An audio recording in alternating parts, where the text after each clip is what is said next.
Only 12 people in that entire arena recognized the threat sitting quietly in row 14, 12 out of 500.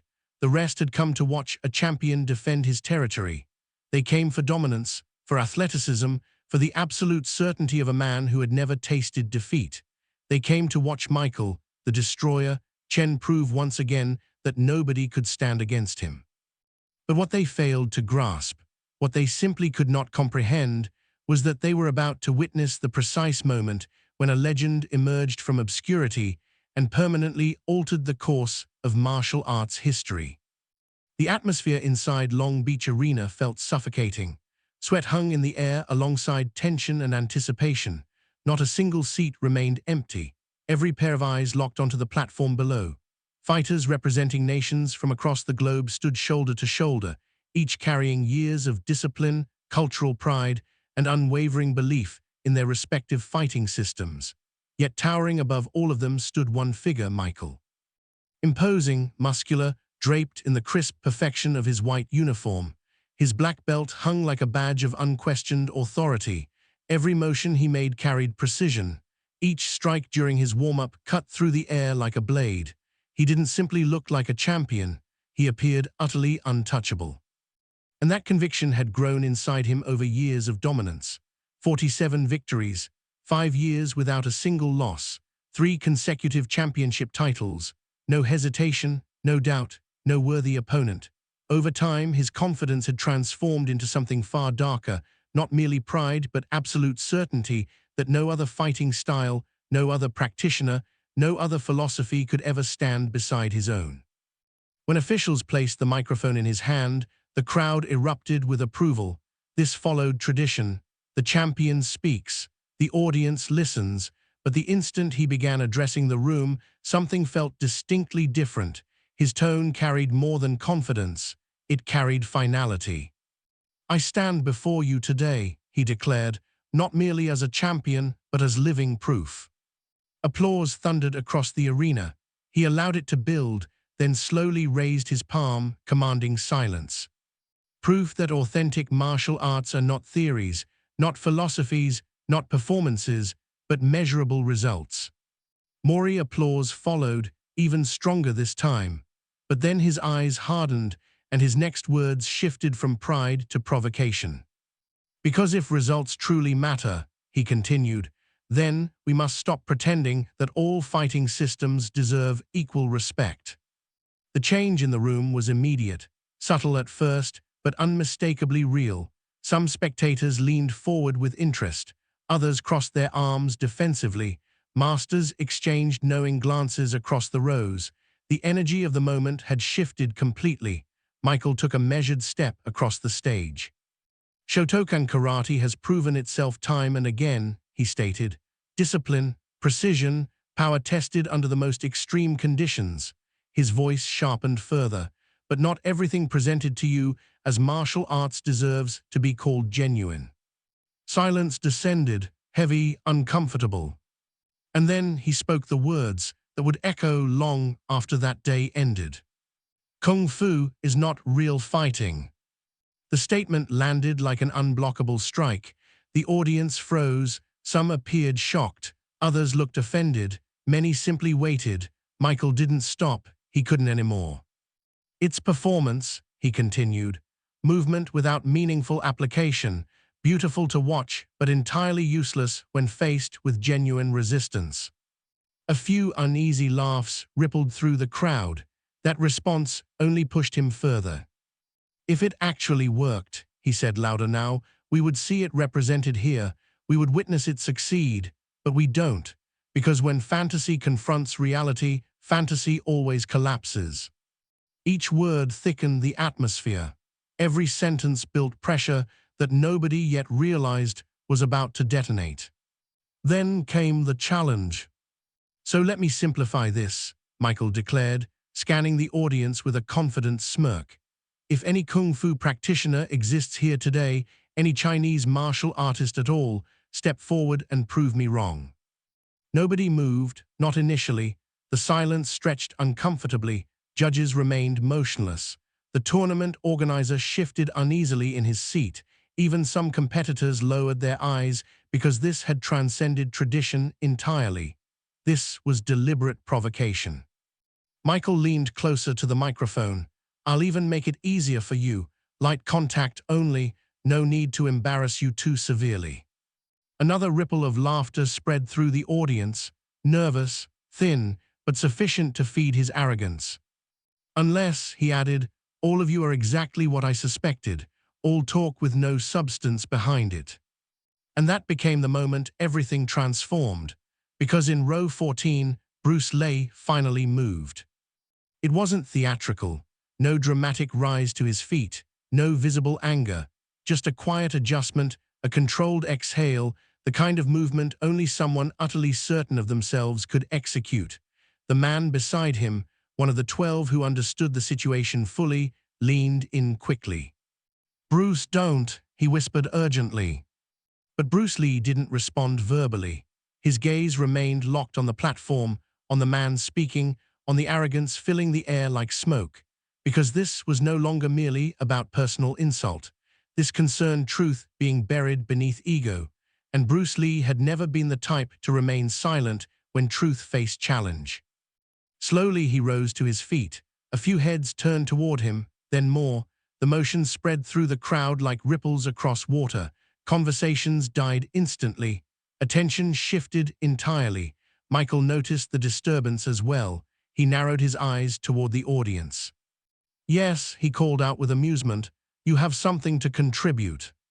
And then Bruce Lee spoke, not loudly, not aggressively, but with a calm that cut deeper than any shout ever could. "I accept your challenge." The arena fell completely silent, not quiet, silent, the kind of absolute stillness where breathing itself seems intrusive. Michael blinked, confusion flickering across his face for a fraction of a second. "You," he said, almost laughing. Bruce stepped into the aisle, black shirt, black trousers, no belt, no uniform, nothing to display rank, nothing to impress anyone, and yet something about his presence made the air feel heavier. "What do you practice?" Michael asked. Bruce's gaze never wavered. "Chinese martial arts." A pause. "Which style?" Another pause, then calmly, "Wing Chun and my own system." Michael frowned slightly. "And what exactly is that?" Bruce answered without hesitation, "Jeet Kune Do."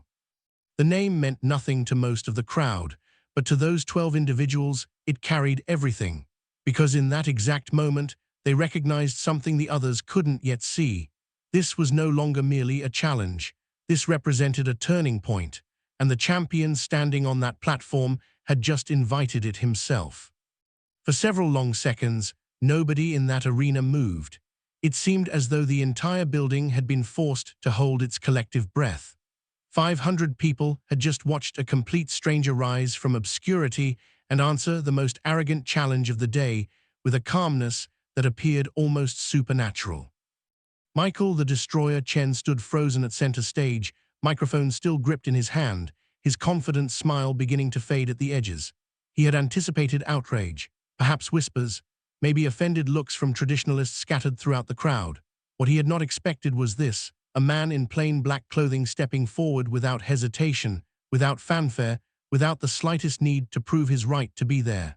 And somehow that was precisely what unsettled the room most deeply. Bruce Lee didn't appear like someone attempting to become dangerous. He appeared like someone who already was. Tournament organizer Ed Parker shifted uncomfortably in his seat, watching the moment with narrowed eyes. He knew Bruce personally. A few others recognized him as well, and those who did were no longer sitting casually. Their postures had changed. Their expressions had shifted because they understood something the rest of the audience did not. The atmosphere had just crossed an invisible threshold. This was no longer entertainment. This was no longer a dominant champion humiliating an absent opponent. Now the challenge had a physical presence, and that presence belonged to Bruce Lee. Michael lowered the microphone slightly and stared toward the aisle as Bruce began walking forward. No rush, no dramatic urgency, no visible anger in his expression. He moved with a strange economy of motion, nothing wasted, nothing exaggerated, even his walking appeared disciplined, clean, focused, purposeful. Spectators in the front rows began turning to each other. Some whispered his name, others squinted, attempting to place his face. A few remembered the television show. Kato, the Green Hornet, the small Chinese actor with seemingly impossible speed. But to Michael, that realization only made the moment feel easier, better even, because in his mind, this wasn't a feared martial artist approaching him. This was an actor, a performer, someone from screens and camera angles, someone he could expose. Someone he could use to prove his point before everyone present. And that thought, more than anything else, allowed him to relax again. Bruce reached the front of the crowd and stopped just below the platform. Harsh overhead lights cast deep shadows across his features, accentuating the calm in his eyes. He looked upward. Michael looked downward. The visual contrast seemed almost absurd.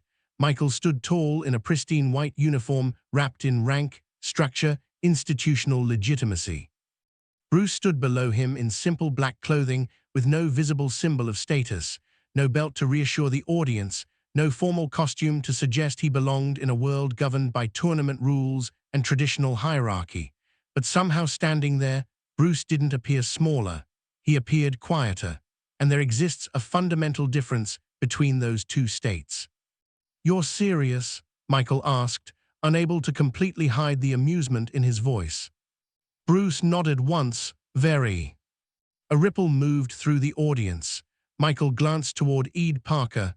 "Are we really doing this?" he asked, half laughing. "This man isn't even a registered competitor." Parker rose slowly and accepted the microphone from a nearby official. "You issued an open challenge," he said carefully. "If both parties agree to a demonstration, we can permit it." He turned toward the crowd. No official scoring, no points, no declared winner, a controlled exhibition only. That final qualification mattered, or at least it should have, because the moment those words were spoken, Michael gave a short nod. But internally, he had already made a different decision entirely. He wasn't interested in a demonstration anymore. He wanted to make Bruce Lee appear ridiculous. He wanted to humiliate him in front of everyone present. He wanted the audience to leave that building remembering the moment a so-called kung fu practitioner walked onto a karate stage and collapsed under genuine pressure. "Fine," Michael said, stepping back from center stage. "Let's show everyone the difference between fantasy and reality." Bruce climbed the steps. The room seemed to contract with every footfall. Those who had laughed moments earlier were no longer laughing because now they could see him clearly. And the first reaction for many was confusion. He was smaller than expected, much smaller, around 5'7", lean, compact, almost deceptively light in appearance, no thick frame, no oversized muscles, no theatrical presence. Just a wiry build with the kind of tensionless stillness that experienced fighters immediately recognize and inexperienced ones always underestimate. Michael stood nearly 7 inches taller and carried significantly more visible mass. In pure visual terms, the matchup appeared almost insulting. A champion against a man who looked like he had wandered in from the street. David and Goliath, if David hadn't even bothered to bring a sling. "This is your kung fu master," someone muttered from the crowd. Another voice answered quietly, "You have no idea who that actually is." Bruce reached center stage and stopped.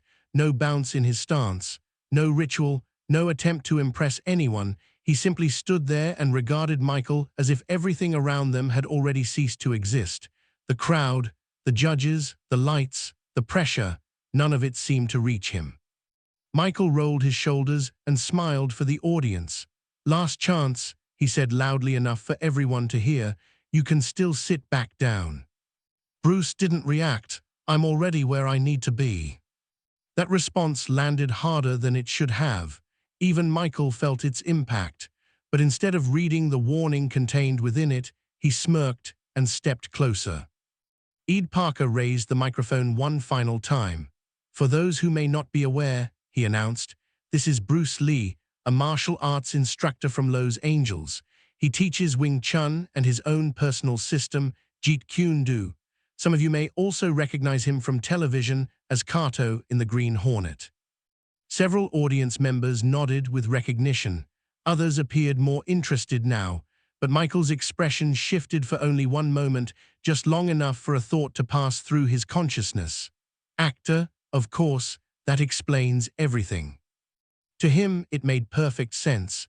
Now Bruce was exactly what he had been mocking, a cinematic fighter, a screen illusion, someone polished for appearance rather than pressure, and that misunderstanding solidified the mood of the moment like concrete, because Michael was no longer cautious, he was excited. "Perfect," he said under his breath. "Now everyone gets to see the real difference." Bruce heard him, he said nothing. The two men moved toward the center mark on the platform. The floor beneath them suddenly felt much smaller than it had moments earlier. Ed Parker stepped back. Judges watched from their chairs with rigid expressions. Even the audience, once noisy and restless, had become eerily disciplined. Nobody wanted to miss a single second of what was coming. Michael took one final breath and dropped into a deep front stance. Textbook Shotokan, sharp, committed, balanced, every angle exactly where it should be, his fists chambered, his frame locked. It represented the posture of a man who had spent a lifetime mastering form. Bruce regarded him briefly and then simply raised his hands. No deep stance, no rigid posture, no dramatic readiness, feet shoulder-width apart, weight centered, hands alive, relaxed, floating. To most of the karate-trained eyes in that building, it didn't even appear correct. It looked loose, informal, almost disrespectfully casual, but the few individuals who truly understood combat felt something entirely different. They felt danger. Not because Bruce appeared aggressive, but because he didn't. Michael stared at him and almost laughed. "That's your fighting stance." Bruce's response came without emotion. "You'll see." Ed Parker lifted his hand. The crowd leaned forward as a single body. The tension had become unbearable now, stretched so tight that one sound seemed capable of tearing it apart. Michael's jaw clenched. Bruce's eyes never blinked. And then, just before the signal dropped, one terrible realization began crawling through the room slowly, invisibly, like a shadow crossing a wall. This was not going to unfold the way anyone anticipated. The signal dropped and Michael moved first. Fast, explosive, violent in the disciplined, polished manner only a tournament champion could achieve. His front foot drove forward, hips rotating sharply, shoulders snapping behind a textbook lunging punch aimed directly at Bruce Lee's chest. To the untrained eye, it appeared beautiful. To the trained eye, it appeared dangerous. To Bruce, it was already too late. Because by the time Michael's fist reached the space where Bruce had been standing, Bruce Lee was no longer there. Not far, not dramatically, just gone enough. A tiny shift off the line, a movement so economical, so precise it almost didn't register as motion at all. Michael's punch sliced through empty air. A clean, powerful, perfectly executed attack that struck nothing. The crowd blinked in confusion. Michael recovered instantly. No panic, no embarrassment yet. He reset his footing and fired again, this time faster, sharper. A front kick snapping toward Bruce's midsection with crisp intent. Again, nothing. Bruce wasn't blocking. He wasn't countering. He wasn't even retreating in the way most fighters would. He was simply not present when the attack arrived. The effect was deeply unsettling. It didn't resemble defense. It resembled disappearance. Several karate practitioners in the audience leaned forward with furrowed brows because they understood how difficult that truly was. It's one thing to block a technique. It's something else entirely to read it early enough to make it miss by inches without wasting energy. Michael felt it too, and what he experienced first was not fear, it was irritation. A sharp, mounting irritation that came from being denied the one thing he expected most: control. He pressed again, punch, punch, kick, reverse punch, lunge punch, roundhouse kick, a combination that had earned him trophies, titles, applause, and respect across dozens of matches. The rhythm was polished, fast, ruthless, but Bruce moved through it like smoke drifting between closing fingers beneath the first strike, outside the second, just beyond the arc of the kick. Nothing flashy, nothing exaggerated, just efficiency so severe it began to make Michael's best techniques appear heavy, slow, and predictable. The audience could feel the shift now. The room was no longer watching a champion dominate an outsider. It was watching a champion fail to touch him. and that changed everything. Michael's breathing deepened, only slightly but enough. Bruce noticed. He observed the weight transfers, the tightening shoulders, the chamber before each strike, the preparation hidden inside every perfect technique. That was the problem with classical form under pressure. It revealed itself before it arrived, and Bruce Lee was reading him like a language he had already mastered. Michael launched another forward burst, this time with more commitment, more aggression, less concern for the light contact agreement announced moments earlier. He wanted impact now. He wanted to erase the discomfort crawling up his spine. He wanted the room back under his control. So he stepped in hard and fired a full-powered thrust kick toward Bruce's chest. It came fast, fast enough to make several people in the audience tense visibly, but this time Bruce didn't simply evade. This time he responded. His left hand rose and met the kick, not as a block, but as an interception, palm touching shin at precisely the right instant, exactly before the technique reached full extension. A tiny redirection, barely visible, but devastating in effect. Michael's kick slid offline by inches, and in that microscopic break of balance, Bruce entered suddenly, violently, effortlessly. One moment he was out of range. The next he was inside it, close enough to dismantle Michael's structure before the champion's body had even processed what had occurred. Bruce's right hand shot forward in a straight blast along the center line, direct and brutal in intention, but stopped cold just inches from Michael's face. The strike never landed. It didn't need to. The message hit harder than any actual contact. I could have touched you, I should have touched you, and if I wanted to, you would already be down. A pulse of shock rippled through the audience, not loud, not dramatic, just a collective internal recoil. Michael stepped back instinctively, his eyes flashing for the first time with something unfamiliar, not fear yet, but the first fracture of certainty, the first crack in the identity he had built around never being outclassed. Bruce lowered his hand calmly and said nothing. That silence carried more weight than mockery ever could. Michael's jaw tightened. His pride had become a wound, and wounded pride is often more dangerous than clean aggression because it doesn't think, it only seeks revenge. Is that all? Bruce asked quietly, so softly that only Michael could hear him. Michael stared. Or do you want to make this real? The words landed like gasoline on open flame.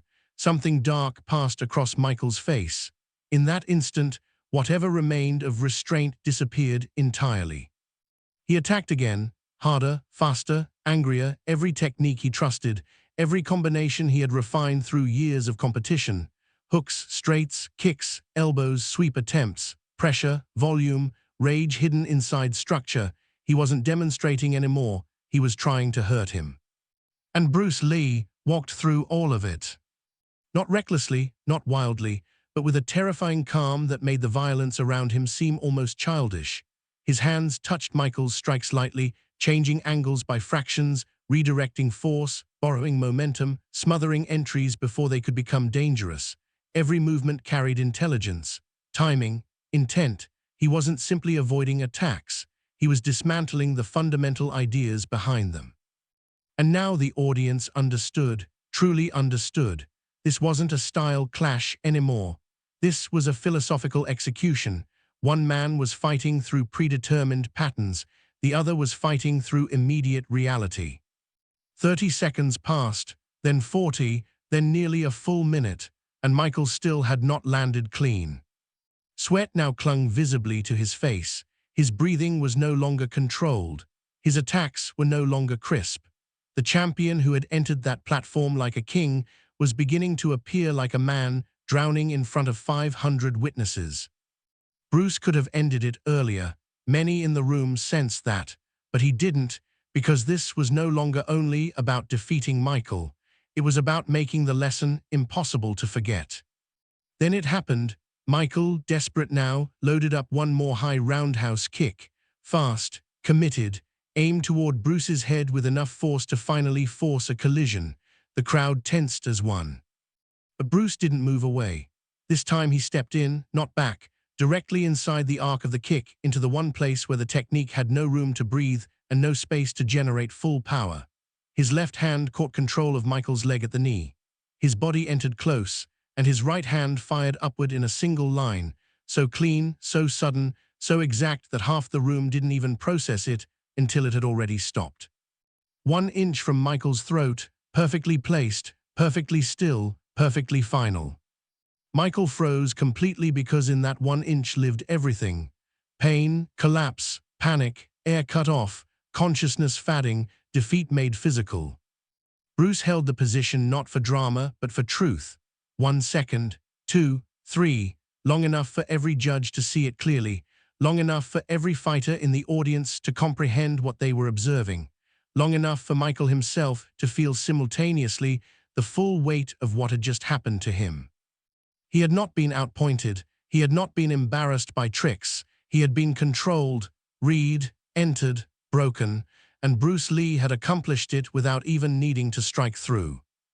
Then Bruce released him and stepped back, calm again, quiet again, as if none of it had cost him anything at all, and in the silence that followed, one truth settled over the arena like a verdict carved in stone. The champion had just been exposed, and everyone in that building knew it. For 3 full seconds after Bruce Lee stepped back, nobody in Long Beach Arena made a sound. No applause, no whisper, no nervous laugh, nothing. The silence that descended over that building felt heavier than any impact that had occurred on the platform because 500 people had just witnessed something they could not explain away. They had observed a champion with every visible advantage: size, rank, titles, structure, confidence, yet completely stripped of certainty by a man who appeared at first glance almost too ordinary to be threatening. Michael the Destroyer Chen remained frozen where he stood, chest rising and falling too rapidly, sweat rolling down the side of his face, his jaw locked so tightly it appeared painful. Bruce Lee's hand had not touched his throat, but that almost made it worse, because everyone in that room understood it could have. And deep down, Michael recognized something even more brutal. Bruce had chosen not to humiliate him fully, even though he absolutely could have. That realization struck harder than any clean strike ever would. Ed Parker was the first to move. He stepped forward with the microphone, but even he hesitated momentarily, as if needing time to find words strong enough to exist inside the moment that had just occurred. "Gentlemen," he said finally, his voice slower than before, "that was an extraordinary demonstration." It represented the safest thing he could say, because calling it a demonstration protected everyone's pride. Calling it what it actually was would have shattered the mythology of half the room. But the audience understood. They all understood. This had not been a friendly exchange of styles. This had been revelation. And the moment Parker finished speaking, the arena erupted, not with polite applause, not with formal tournament respect, with something far more honest: shock, amazement, disbelief exploding into sound. Some people rose to their feet without realizing they had done so. Others clapped with the frantic energy of individuals who understood they had just witnessed something rare enough to become a story the instant it ended. The noise rolled through the building in waves. But on the platform, Michael barely heard any of it because his entire world had just shifted beneath his feet. Slowly, stiffly, he turned toward Bruce Lee. The arrogance that had once lived so comfortably in his expression was gone now, stripped away entirely. In its place rested something heavier, something far more difficult for a man like him to carry in public: humility. He bowed first. Not because the crowd expected it, not because tournament etiquette demanded it, but because in that moment anything less would have been dishonest. Bruce returned the bow without expression. Michael straightened and extended his hand. "I underestimated you," he said, his voice low enough that only those nearest could hear. Bruce accepted the hand. "Yes," he replied calmly. There was no cruelty in it. That was precisely what made it land so heavily. Michael gave a short, breathless laugh that wasn't really laughter at all. "Your speed," he said, shaking his head. "Your timing, I couldn't read any of it." Bruce released his hand and regarded him the way a teacher looks at someone finally ready to listen. "You were trying to fight what you expected," Bruce said, "not what was actually in front of you." Michael frowned, still breathing hard. What does that mean? Bruce's response came quietly, but it seemed to cut through the arena more sharply than the microphone ever had. You were fighting from memory, from patterns, from what you were taught should happen next, but real combat doesn't care what should happen. Michael stared at him, silent. Bruce continued, technique matters, discipline matters, but if your body is trapped inside forms, then your mind is trapped with it, and once your mind is trapped, you are already late. That statement lingered in the air like smoke. Even the nearest judges leaned in slightly, pretending not to listen while absorbing every word. Michael swallowed. So what should I have done? Bruce held his gaze. Adapt. One word, simple, but it carried the weight of an entire philosophy. Bruce glanced briefly toward the audience, then back at him. You must be able to move without being owned by your style, to respond without needing permission from what you practiced, to become what the moment demands, not what tradition tells you to be. Michael had heard martial arts lectures his entire life. Most of them sounded noble and died immediately in the air. This one didn't because Bruce wasn't speaking from theory. He had just demonstrated every word with his body. Ed Parker stepped in again, sensing the room's hunger. Mr. Lee, he said carefully, would you be willing to share a little more with the audience? Bruce looked out across the crowd. Hundreds of eyes were fixed on him now, not with amusement, not with doubt, but with a level of attention so sharp it felt almost physical. Dan Inosanto, sitting several rows back, gave the smallest nod of encouragement. Bruce paused, then he answered, all right. What followed over the next several minutes would remain in the minds of many people in that building longer than the exchange itself. Bruce Lee began to explain, not loudly, not theatrically, but with the same stripped-down clarity that defined everything he did. He spoke about economy of motion, about intercepting instead of reacting late, about the center line, about why many classical systems appeared beautiful but often wasted precious time under pressure. He demonstrated how overcommitted stances could become cages, how chambering techniques before release created telegraphs, how habit could transform into weakness if it replaced awareness. He showed pieces of Wing Chun, then the deeper philosophy of Jeet Kune Do, not as a fixed style, but as a rejection of useless limitation. Use what is useful, he said, reject what is useless, add what is specifically your own. The room listened, as if each sentence represented a key turning inside a locked door. Some resisted it. You could observe that too. Older practitioners stiffened in their seats, uncomfortable with the challenge to tradition. But many more leaned forward, not because Bruce had insulted what they believed, but because he had exposed what they had secretly felt for years and never possessed the words to express. That some techniques looked better than they actually worked. That some forms survived because of loyalty rather than effectiveness. That real combat was uglier, faster, more honest than most systems wanted to admit.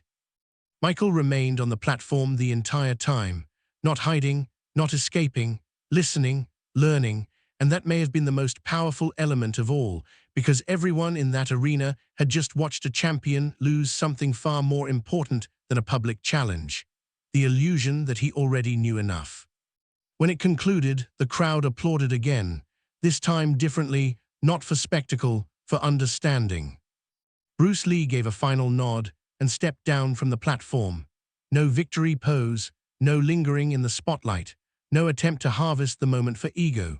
He simply walked back the way he had come, through the same aisle, past the same stunned faces, and returned to row 14 as if he had only stood to stretch his legs. But nothing in that building was the same anymore. The tournament continued. The finals were eventually completed. Michael even went on to win again that day. On paper, he remained champion, but everyone who had been present understood the deeper truth. The real turning point of that tournament had not occurred during the official finals. It had happened the moment Bruce Lee stood up from the audience and answered arrogance with reality. And for Michael, that day did not end in humiliation. It ended in transformation. Because later, after the noise had faded and the arena had begun to empty, he found Bruce in the parking lot and asked him the one question his pride would never have allowed him to ask that morning. "Can you teach me?" Bruce looked at him for a long moment, observed the sincerity in his eyes, and gave him a response that would alter the course of his life. "If you are ready to unlearn, then yes." And that represented the true ending of the story, not the moment the champion was stopped, but the moment he became a student. The moment Bruce Lee proved that the deadliest opponent in the room is often the one nobody bothers to fear until it is too late. 500 witnesses, 12 who understood from the beginning, one arrogant champion, one quiet man in black, and one unforgettable day in Long Beach when Bruce Lee stepped out of the crowd and permanently transformed the meaning of martial arts.